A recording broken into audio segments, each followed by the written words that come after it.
नमस्कार। मैं आप सभी का स्वागत करता हूं अपने YouTube channel Shivam maths research centre में। तो कैसे हो मेरे दोस्तों? उम्मीद करता हूं सभी लोग स्वस्थ और अच्छे होंगे। तो इसी के साथ में हम लोग क्लास को स्टार्ट करने वाले हैं। तो जैसा कि आप सभी को पता है कि आज से हम लोग नया चैप्टर स्टार्ट करने वाले हैं, प्रॉफिट एंड लॉस। तो बिना देर किए हम लोग क्लास को स्टार्ट करते हैं। तो चलो फिर स्टार्ट करते हैं हम लोग। तो देखिएगा, आज का हमारा टॉपिक है profit and loss. Profit and loss, ठीक है। इसे हिंदी में क्या कहेंगे? लाभ और हानि। लाभ और हानि क्या कहेंगे भाई? लाभ और हानि कहेंगे, ठीक है। देखिएगा, प्रॉफिट एंड लॉस में तीन टर्म है, थ्री टर्म्स हैं जिनका आपको नॉलेज होना बहुत जरूरी है। वो कौन कौन सी टर्म है? तो आइए इसको हम लोग जानते हैं, ठीक है। देखिएगा, पहली टर्म है आपकी सीपी यानी कॉस्ट प्राइस। इसे हिंदी में क्या कहेंगे? क्रय मूल्य। क्या कहेंगे भाई? क्रय मूल्य कहेंगे, ठीक है। दूसरी आपकी टर्म है एसपी यानी सेलिंग प्राइस। इसे हिंदी में क्या कहेंगे? तो विक्रय मूल्य कहेंगे, विक्रय मूल्य। क्लियर? अब देखते हैं थर्ड आपकी टर्म क्या है। वो है आपकी एमपी यानी मार्क प्राइस। मार्क प्राइस इसे हिंदी में क्या कहेंगे? तो अंकित मूल्य कहेंगे। क्या कहेंगे भाई? अंकित मूल्य कहेंगे, ठीक है। तो देखिएगा, ये आपकी तीन टर्म है। तो सबसे पहले हम लोग जानेंगे कॉस्ट प्राइस के बारे में। कॉस्ट प्राइस की क्या डेफिनेशन है, तो आइए इसको हम लोग जानते हैं। डेफिनेशन देखिएगा, कॉस्ट प्राइस यानी क्रय मूल्य परचेजिंग प्राइस, परचेजिंग प्राइस के बराबर या फिर उससे बड़ा होता है। बड़ा होता है। क्यों होता है? तो आइए इसको हम लोग जानते हैं। देखिएगा, मैंने मान लिया कि परचेजिंग प्राइस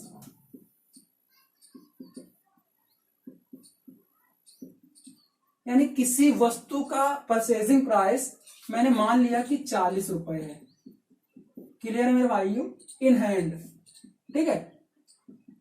इन हैंड 40 रुपए है, ठीक है। बट इसमें मेरा 10 रुपए का अदर खर्च आ गया। 10 रुपए का अदर खर्च आ गया, ठीक है। जैसे कि मैं मान लेता हूं कि मेरे पास एक ये मार्कर है, ठीक है। इसका परचेजिंग प्राइस 40 रुपए है, ठीक है। लेकिन इसके लेमिनेशन में या इसकी क्वालिटी को बिल्ड करने में मेरा 10 रुपए का अदर खर्च आ गया और खर्च आ गया, ठीक है। तो एक बात बताइएगा, इसको कंप्लीट करने में यानी इसका कॉस्ट प्राइस क्या होगा? तो कहेंगे 40 10 50 रुपए, यानी इसका लागत कीमत कितनी होगी? तो कहेंगे 50 रुपए होगी। यानी इसकी कॉस्ट प्राइस क्या होगी? आपकी कॉस्ट प्राइस 50 रुपए होगी। क्लियर है मेरे भाइयों यहां तक? ठीक है। तो ये बात आपको समझ में आई होगी, ठीक है। अब देखते हैं इसको आगे। देखिएगा, अगर इसकी लागत जो कीमत है 50 रुपए है, अगर मैं इसको 10 रुपए लाभ पर बेचना चाहता हूं, कितने रुपए? 10 रुपए लाभ पर बेचना चाहता हूं, तो एक बात बताइएगा, इसका सेलिंग प्राइस क्या रखना पड़ेगा? तो कहेंगे इसका सेलिंग प्राइस 60 रुपए रखना पड़ेगा। किसी भाई को यहां तक समस्या नहीं होनी चाहिए, ठीक है। अब आगे देखते हैं। अगर मैं कहूं कि इसमें 10 रुपए का मुझे नुकसान हो गया, ठीक है, इसी मार्कर में 10 रुपए नुकसान करके बेचना पड़ा, तो एक बात बताइएगा, अब इसका सेलिंग प्राइस क्या रहा होगा? तो कहेंगे 50 में से 10 घट जाएगा यानी 40 रुपए रहा होगा। क्लियर है मेरे भाइयों? तो देखिएगा, यहां से हमको क्या पता चला? यहां से हमको क्या पता चला कि देखिएगा, प्रॉफिट हो या फिर लॉस हो, दोनों ही किस पर हो रहे हैं? कॉस्ट प्राइस पर हो रहे हैं। क्लियर है मेरे भाइयों? तो यहां से हमारे कुछ फॉर्मूले बन के निकलते हैं। तो देखिएगा, आइए इसको रफ कर देते हैं हम लोग। ठीक है। तो देखिएगा फर्स्ट फार्मूला क्या बन के निकलता है यहां से कि देखिएगा अगर आपको प्रॉफिट यानी लाभ बताना हो, ठीक है, तो क्या करना पड़ेगा। सेलिंग प्राइस में अगर मैं कॉस्ट प्राइस को घटा दूं तो क्या मुझे प्रॉफिट पता चल जाएगा। देखिएगा सेलिंग प्राइस आपका 60 रुपए है, ठीक है, वही कॉस्ट प्राइस आपका 50 रुपए है, यानी 60 में अगर 50 चला जाएगा तो जो आपका जो बच्चा है ना वही तो आपका प्रॉफिट है, वही तो आपका प्रॉफिट है। क्लियर है मेरे भाइयों। वहीं अगर बात करें सेकेंड फॉर्मूले की, यहां से क्या बन के निकलता है, तो देखिएगा अगर आपको लॉस बताना हो, हानि बतानी हो, तो क्या करना पड़ेगा। तो कहेंगे कि देखिएगा आपका सीपी क्या है, कहेंगे कि 50 रुपए है, वहीं आपका एसपी क्या है, तो कहेंगे 40 रुपए है, ठीक है। तो एक बात बताइएगा अगर सीपी में यानी 50 रुपए में से 40 चला जाएगा तो एक बात बताइए कि जो 10 रुपए का नुकसान हो रहा है सीपी में, तो किसकी वजह से हो रहा है, क्योंकि ये 10 रुपए नुकसान ही तो हो रहा है। तो यही तो अगर मैं सीपी में एसपी को घटा दूं तो मुझे क्या लॉस पता चल जाएगा, कहेंगे हाँ से बिल्कुल पता चल जाएगा। अब देखते हैं इसका तीसरा फॉर्मूला यहां से क्या बनकर निकल सकता है। देखिएगा अगर मुझे प्रॉफिट परसेंटेज बताना हो तो कैसे करेंगे। तो देखिएगा प्रॉफिट परसेंटेज के लिए क्या बनेगा, तो देखिएगा कि प्रॉफिट हो या लॉस हो दोनों ही किस पर हो रहे हैं, कॉस्ट प्राइस पर हो रहे हैं। तो देखिएगा प्रॉफिट परसेंटेज के लिए क्या बन सकता है फॉर्मूला, तो देखिएगा प्रॉफिट अपॉन सीपी इंटू 100, ठीक है। तो देखिएगा प्रॉफिट परसेंटेज के लिए क्या फार्मूला बन के निकला कि जितना हमको प्रॉफिट हुआ है किसकी रिस्पेक्ट में हुआ है, यानी कॉस्ट प्राइस की रिस्पेक्ट में हुआ है, इंटू 100। तो ये हमारा एक तीसरा फार्मूला बनके यहां से निकलता है। क्लियर है मेरे भाइयों। अब देखते हैं इसका फोर्थ फार्मूला क्या बनेगा। अगर मुझे लॉस परसेंटेज बताना हो, लॉस परसेंटेज, ठीक है, क्या बताना हो, लॉस परसेंटेज, तो क्या करना पड़ेगा। देखिएगा हमको जो लॉस हो रहा है किस पर हो रहा है, तो कहेंगे कॉस्ट प्राइस पर हो रहा है, यानी लॉस बटे कॉस्ट प्राइस इंटू 100। क्लियर है मेरे भाइयों। तो चौथा फार्मूला यहां से हमारा क्या बनकर निकला कि लॉस परसेंटेज का लॉस अपान जितनी हमको हानि हुई है बटे किसकी रिस्पेक्ट में, कॉस्ट प्राइस की रिस्पेक्ट में, इंटू 100। क्लियर है मेरे भाइयों। अब देखते हैं हम लोग सेकेंड टर्म की बात करते हैं हम लोग। देखिएगा क्या कह रहा है, सेलिंग प्राइस यानी विक्रय मूल्य। देखिएगा जो वस्तु जितने रुपए में बेची गई है, ठीक है, वही उस वस्तु का क्या है, सेलिंग प्राइस है। जैसे इस मार्कर को मैंने 60 रुपए में बेचा है, इस मार्कर को 60 रुपए में बेचा है, तो इस मार्कर का सेलिंग प्राइस क्या हो गया, कहेंगे 60 रुपए हो गया। क्लियर है मेरे भाइयों। तो आपको सेलिंग प्राइस के बारे में भी पता हो गया। अब देखते हैं हम लोग मार्क प्राइस के बारे में, ठीक है। तो देखिएगा क्या होता है मार्क प्राइस, इसको हम लोग बहुत ही गहराई से समझेंगे, इसको रफ कर देते हैं। देखिएगा कि मैं एक दुकान में गया, ठीक है, और मुझे वहां पर एक टी शर्ट पसंद आई, ठीक है, जिसका मार्किंग प्राइस 300 रुपए है। कितना है, 300 रुपए है, यानी अंकित मूल्य कितना है, 300 रुपए है, ठीक है। तो मैंने उस दुकानदार से कहा कि मुझे इसमें कुछ डिस्काउंट चाहिए। तो उसने कहा कि भाई साहब इसमें 10% का डिस्काउंट आपको मिल सकता है। तो मैंने कहा ठीक है। तो देखिएगा उसने मुझको 10% का इसमें डिस्काउंट दे दिया। कितने परसेंट का डिस्काउंट दे दिया, 10% का। तो एक बात बताइएगा 300 रुपए का 10% कितना बनेगा, कहेंगे 30 रुपए बनेगा। कितना बनेगा, 30 रुपए बनेगा, ठीक है। तो एक बात बताइएगा वो जो हमको टी शर्ट है कितने रुपए में पड़ी होगी, तो कहेंगे 300 रुपए में अगर 30 रुपए घटा देंगे यानी 270 रुपए में पड़ी होगी, ठीक है। तो एक बात बताइएगा दुकानदार के लिए ये सेलिंग प्राइस होगी, ठीक है। तो इसकी सेलिंग प्राइस इस टी शर्ट की कितनी है, कहेंगे 270 रुपए है। तो देखिएगा कि अगर हमको डिस्काउंट मिला है, डिस्काउंट जो मिला है, देखिएगा इसको हिंदी में क्या कहते हैं, बट्टा कहते हैं या फिर छूट भी कहते हैं, ठीक है। डिस्काउंट यानी बट्टा या फिर छूट, ठीक है। तो देखिएगा जो डिस्काउंट आपको मिला है किस पर मिला है, तो कहेंगे डिस्काउंट देखिएगा आपको मार्क प्राइस पर मिला, ठीक है। मार्क प्राइस आपका कितना था, 300 रुपए था। तो देखिएगा मार्क प्राइस पर मिला है माइनस का सेलिंग प्राइस, ठीक है, जितने में आपकी सेलिंग हुई है। क्लियर है मेरे भाइयों। तो देखिएगा अगर मार्क प्राइस आपका 300 रुपए है, सेलिंग प्राइस आपका 270 रुपए है, यानी मार्क प्राइस में अगर सेलिंग प्राइस को घटा देंगे तो वही तो हमारी छूट होगी, वही तो हमारी छूट होगी जो 30 रुपए की आपको मिली है, यही तो आपको डिस्काउंट मिला है। क्लियर है यहां तक। तो यहां से हमारा एक फॉर्मूला क्या बनता है कि अगर आपको डिस्काउंट निकालना हो तो क्या करना पड़ेगा, मार्क प्राइस में सेलिंग प्राइस को घटाना पड़ेगा, और वही तो हमारी क्या है, छूट है। क्लियर है मेरे भाइयों। अब आगे देखते हैं,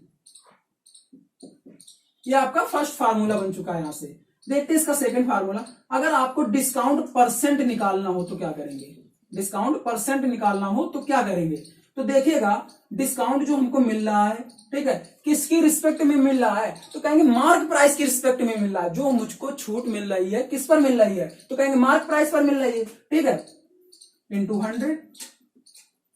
क्लियर है मेरे भाइयों। तो यहां तक किसी भाई को समस्या नहीं होनी चाहिए, ठीक है। तो अब देखते हैं इसका थर्ड फार्मूला यहां से क्या बन सकता है। अब बात करेंगे हम लोग सेलिंग प्राइस की, सेलिंग प्राइस की। तो एक बात बताइएगा, सेलिंग प्राइस जो है किसकी इक्वल हो सकती है, तो कहेंगे देखिएगा मार्क प्राइस का जो 100% है, 100% माइनस का डिस्काउंट परसेंट, ठीक है। देखिएगा जो मार्क प्राइस है इसका जो 100% है माइनस कर देंगे किसका, मार्क प्राइस का जो डिस्काउंट परसेंट मुझको मिला है, वही तो आपका सेलिंग प्राइस के बराबर होगा। क्लियर है मेरे भाइयों, ठीक है। तो उम्मीद करता हूं यहां तक आप सभी लोगों को समझ में आया होगा। और भी कुछ है तो उसके बारे में भी हम लोग जान लेते हैं, ठीक है। देखिएगा कॉस्ट प्राइस क्या है, कॉस्ट प्राइस यानी क्रय मूल्य।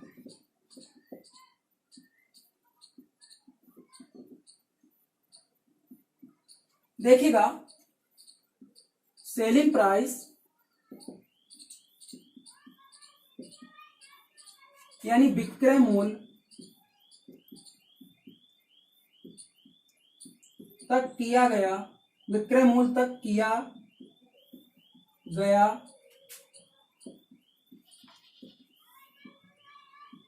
खर्च ही क्या कहलाएगा, आपका क्रय मूल्य कहलाता है, क्रय मूल्य कहलाता है।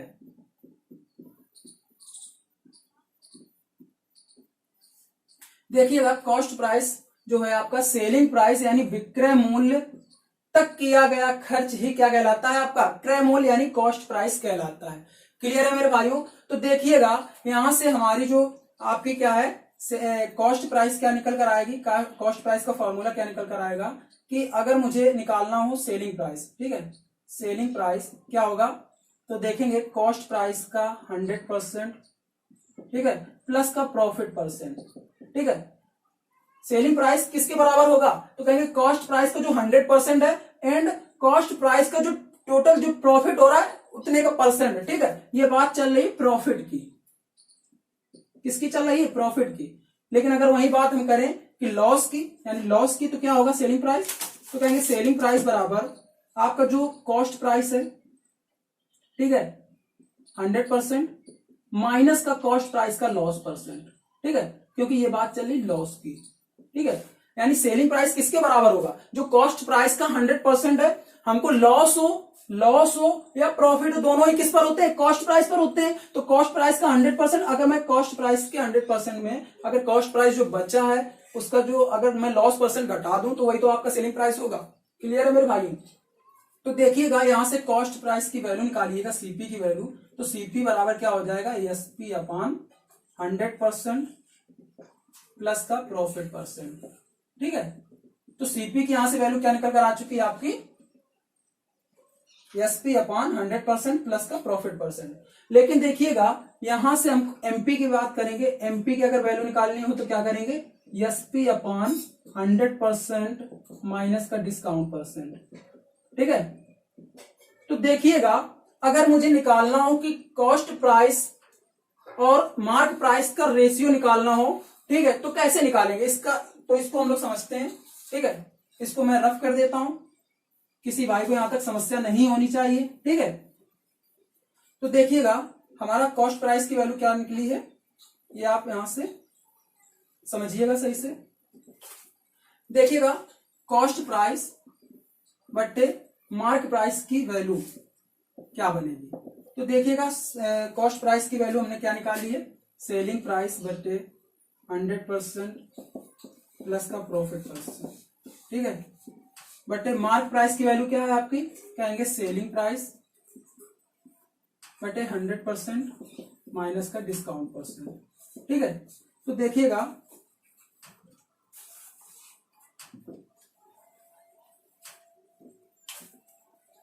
कि देखिएगा एसपी से एसपी यानी सेलिंग प्राइस से सेलिंग प्राइस कट जाएगा, ये ऊपर चला जाएगा, ठीक है। तो देखिएगा यहां से वैल्यू क्या निकल कर आएगी, 100% माइनस का डिस्काउंट परसेंट बटे 100% प्लस का प्रॉफिट परसेंट, ठीक है। तो देखिएगा कॉस्ट प्राइस बटे मार्क प्राइस की वैल्यू क्या निकल कर आ चुकी है आपकी, 100% माइनस का डिस्काउंट परसेंट, ठीक है, बटे 100% प्लस का प्रॉफिट परसेंट। तो ये थे प्रॉफिट एंड लॉस के कुछ फॉर्मूले जिनको हम लोगों ने बहुत ही बारीकी से समझा, ठीक है। तो अब हम लोग बिना देर किए सीधा सवालों की ओर बढ़ेंगे, ठीक है। और हाँ, जो हमारे चैनल पर पहली बार विजिट कर रहे हैं वो हमारे चैनल को सब्सक्राइब कर लें एंड बेल आइकन को प्रेस कर लें ताकि आने वाले वीडियोस के नोटिफिकेशन आप सभी तक पहुंचते रहें। क्लियर है मेरे भाइयों? और क्लास को ज्यादा से ज्यादा शेयर करिएगा, ठीक है। तो चलो फिर बढ़ते हैं हम लोग सवालों की ओर।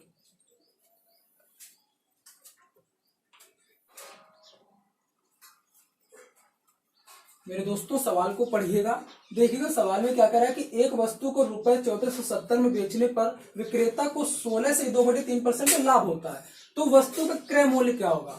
तो देखिएगा बहुत ही इजी सवाल है। तो चलो फिर हम लोग करते हैं सवाल को। क्या कह रहा है कि एक वस्तु को रुपए 1470 में बेचने पर विक्रेता को 16 से ही 2/3% का प्रॉफिट हो रहा है, यानी कितने परसेंट का प्रॉफिट हो रहा है, 16 से ही 2/3% का प्रॉफिट हो रहा है। तो एक बात बताइएगा कि 16 से 2/3% की फ्रैक्शंस वैल्यू क्या होती है, तो कहेंगे 1/6 होती है। क्लियर है मेरे भाइयों? तो देखिएगा कि टोटल में से कितने का लाभ हो रहा है, तो कहेंगे 1 यूनिट का लाभ हो रहा है, यानी प्रॉफिट क्या है आपका, 1 यूनिट है, ठीक है। और जो आपका डिनोमिनेटर है ये क्या है आपका, कॉस्ट प्राइस है। क्या है आपका, कॉस्ट प्राइस है। तो एक बात बताइएगा कि सेलिंग प्राइस क्या होगा, तो कहेंगे कॉस्ट प्राइस प्लस का प्रॉफिट, आपका यही तो आपका सेलिंग प्राइस होता है। तो देखिएगा 1 + 6 यानी 7 यूनिट, ठीक है। तो आपका सेलिंग प्राइस क्या निकल कर आ चुका है, आपका 7 यूनिट निकल कर आ चुका है, जो कि एक्चुअल में किसके बराबर है, तो कहेंगे 7 यूनिट की वैल्यू आपको क्या दे रखी है। देखिएगा क्या कह रहा है कि वस्तु को रुपए 1470 में बेचने पर, यानी सेलिंग प्राइस कितनी है उसकी, 1470 रुपए है, ठीक है। तो 1 यूनिट की वैल्यू निकालिएगा यहां से, 7 दूनी 14, 7 का नंबर 7, 1 0, 1 यूनिट की वैल्यू आपकी 210 की आ चुकी है, ठीक है। तो हमसे पूछ क्या रहा है, वस्तु का क्रय मूल्य पूछ रहा है। तो एक चीज बताइए, कॉस्ट प्राइस आपका क्या है, तो कहेंगे कॉस्ट प्राइस आपका 6 यूनिट है, ठीक है। तो 6 यूनिट की वैल्यू निकाल देते हैं, 6 × 210 बराबर कितना हो जाएगा, 6 का नंबर 6, 6 दूनी 12 यानी 1260 रुपए, यानी कॉस्ट प्राइस आपका क्या निकल कर आ चुका है, 1260 रुपए। क्लियर है मेरे भाइयों? तो यहां तक किसी भाई को समस्या नहीं होनी चाहिए। तो चलो फिर आगे बढ़ते हैं, देखते हैं अगला सवाल।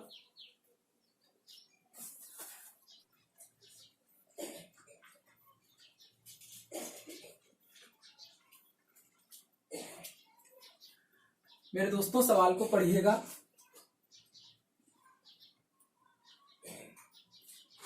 पढ़ लिया?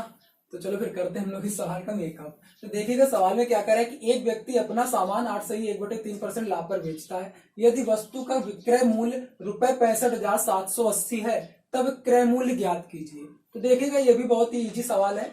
आपसे क्या कह रहा है कि 8 से ही 1/3% जो है आपको लाभ मिल रहा है। अब एक बात बताइएगा कि 8 से ही 1/3% की फ्रैक्शन वैल्यू क्या होती है, तो जैसा कि हमको पता है कि 1/12 होती है। क्लियर है मेरे भाइयों? ये आपको याद होनी चाहिए, तभी आप एग्जाम में जल्दी से जल्दी सवालों को टच कर पाएंगे, ठीक है। तो देखिएगा जो ये आपका बटे में है यानी डिनोमिनेटर, ये आपका क्या है, कॉस्ट प्राइस है। वही देखिएगा जो आपका न्यूमरेटर है यानी ये प्लस का जो 1 यूनिट है, क्योंकि आपको लाभ हो रहा है, ठीक है। तो लाभ किस पर होता है, सदैव कॉस्ट प्राइस पर होता है। तो देखिएगा जो प्रॉफिट हुआ है, तो देखिएगा टोटल में से 1 यूनिट का प्रॉफिट हो रहा है। क्लियर है मेरे भाइयों? तो एक चीज बताइएगा यहां से सेलिंग प्राइस क्या होगा, तो कहेंगे सेलिंग प्राइस आपका होगा कॉस्ट प्राइस प्लस का प्रॉफिट, यानी कितने यूनिट बनेगा, देखिए 12 + 1 यानी 13 यूनिट, ठीक है। तो देखिएगा सेलिंग प्राइस क्या है आपका, 13 यूनिट है, जो कि एक्चुअल में किसके बराबर है, तो कहेंगे एक्चुअल में आपका 65,780 रुपए के बराबर है। क्लियर है मेरे भाइयों? तो यहां से 1 यूनिट की वैल्यू निकाल लीजिएगा। तो देखिएगा 13 × 25 65, 0 × 3 = 78 और 1 0, ठीक है। तो कितना निकल कर आ चुका है, 5,060 रुपए, ठीक है। तो 1 यूनिट की वैल्यू क्या निकल कर आ चुकी है, 5,060 रुपए। तो हमसे पूछ क्या रहा है, कह रहा है कि क्रय मूल्य ज्ञात कीजिए। तो देखिएगा क्रय मूल्य आपका कितने यूनिट है, कहेंगे क्रय मूल्य जो है आपका सीपी जो है आपका 12 यूनिट है। तो 12 यूनिट की वैल्यू क्या होगी, कहेंगे 1 यूनिट की वैल्यू है आपकी 5,060 रुपए, तो 12 यूनिट की वैल्यू हो जाएगी 12 × 5060। तो इसको सॉल्व करिएगा तो 0 और 12×72, 12×5 = 60। तो कितना आ गया? 60,720 रुपए। ठीक है, तो कॉस्ट प्राइस आपका क्या है? 60,720 रुपए। क्लियर है मेरे भाइयों? तो उम्मीद करता हूं यहां तक आप सभी लोगों को समझ में आया होगा। तो चलो फिर बढ़ते हैं अगले सवाल की ओर, देखते हैं अगला सवाल।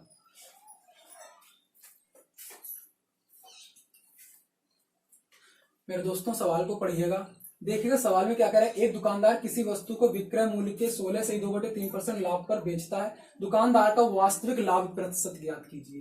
ठीक है, तो देखिएगा यहाँ पर सही से सवाल को पढ़िए। क्या कह रहा है सवाल में? कह रहा है वस्तु को विक्रय मूल्य के 16 से 2/3% लाभ पर बेचता है, यानी सेलिंग प्राइस के, ठीक है, सेलिंग प्राइस के 16 से ही 2/3% लाभ पर बेचता है। ठीक है, तो एक बात बताइएगा कि 16 से 2/3% की फ्रैक्शन वैल्यू क्या होती है? तो कहेंगे 1/6 होती है। अब बात यहाँ समझने वाली है कि जो ये आपका डिनोमिनेटर है आपका, ये क्या है? आपका सेलिंग प्राइस है।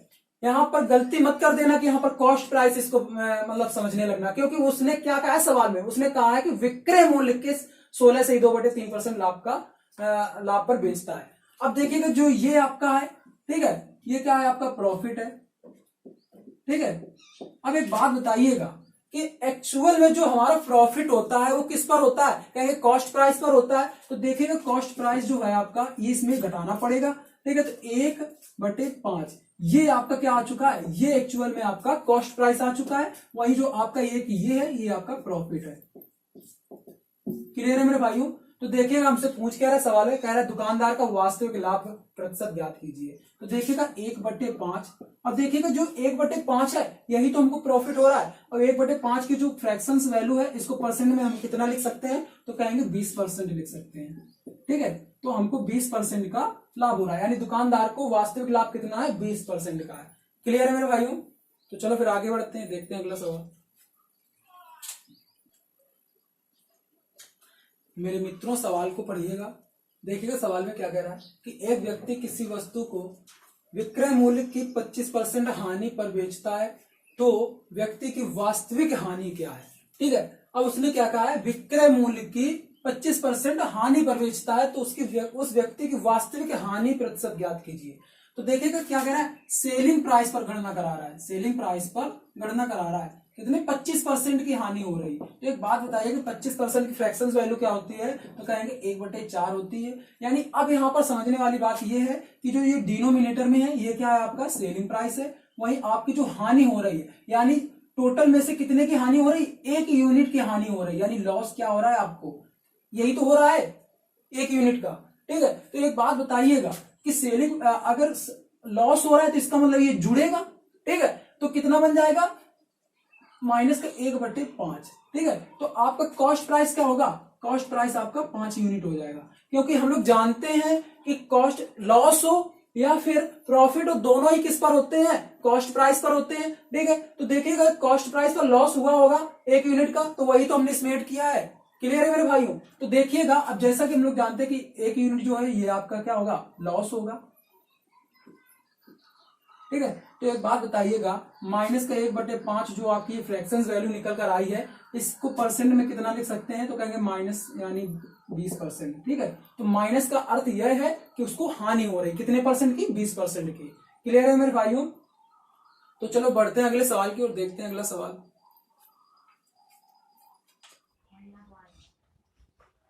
मेरे दोस्तों सवाल को पढ़िएगा, देखिएगा सवाल में क्या कह रहा है कि एक व्यक्ति एक वस्तु का विक्रय मूल्य के 8 से 1/3% लाभ पर बेचता है। क्रय मूल्य पर लाभ प्रतिशत ज्ञात कीजिए। तो चलो फिर करते हैं हम लोग इस सवाल को। देखिए कि सवाल में क्या कह रहा है? विक्रय मूल्य के 8 से 1/3% लाभ पर बेचता है, यानी सेलिंग प्राइस के 8 से 1/3% लाभ पर बेचता है। तो एक बात बताइएगा कि 8 से 1/3% की फ्रैक्शन वैल्यू क्या होती है? तो जैसा कि हम लोग जानते हैं कि 1/12 होती है। इसका मतलब क्या है कि जो आपका नीचे जो डिनोमिनेटर ये क्या है? आपका सेलिंग प्राइस है। ठीक है, अब बात कर रहा प्रॉफिट की, तो प्रॉफिट क्या हो रहा है? यही तो 1 यूनिट का प्रॉफिट होता होगा। ठीक है, सेलिंग प्राइस का 8 से 1/3%, यानी एक फ्रैक्शंस में 1 यूनिट का जो है यही तो आपका प्रॉफिट है। क्लियर है मेरे भाइयों? तो हमसे पूछ क्या रहा है सवाल में, हमसे कह रहा है कि क्रय मूल्य पर लाभ बताइए। तो क्रय मूल्य कैसे ज्ञात करेंगे, तो देखिएगा ये जो है प्रॉफिट क्या होगा, सेलिंग प्राइस में घटेगा, वही तो आपका आएगा। तो देखिएगा 1/11, यानी अब ये क्या है आपका, जो 11 जो यूनिट है नीचे डिनोमिनेटर में, यही आपका कॉस्ट प्राइस है, और जो ये आपका है न्यूमरेटर में, ये आपका 1 यूनिट प्रॉफिट है। क्लियर है मेरे भाइयों। तो देखिएगा हमारा जो क्या कहते हैं कि फ्रैक्शंस वैल्यू निकल कर आई है प्लस का 1/11, ये इसको परसेंट में कितना हम लोग लिख सकते हैं, तो कहेंगे 9 सही 1/11%। ठीक है, प्लस का अर्थ यह है कि क्रय मूल्य पर कितने परसेंट का लाभ मिल रहा है, 9 सही 1/11% का लाभ मिल रहा है। क्लियर है मेरे भाइयों। तो उम्मीद करता हूं यहां तक आप सभी लोगों को समझ में आया होगा। तो आज के लिए इतना ही, और अगर क्लास पसंद आई हो तो कमेंट सेक्शन में जरूर बताइएगा। और हाँ, जो हमारे चैनल पर पहली बार विजिट कर रहे हैं वो हमारे चैनल को सब्सक्राइब कर लें एंड बेल आइकन को प्रेस कर लें, ताकि आने वाले वीडियोस के नोटिफिकेशन आप सभी तक पहुंचते रहें। तो मिलते हैं फिर अगले वीडियोस में, तब तक के लिए ऑल द बेस्ट।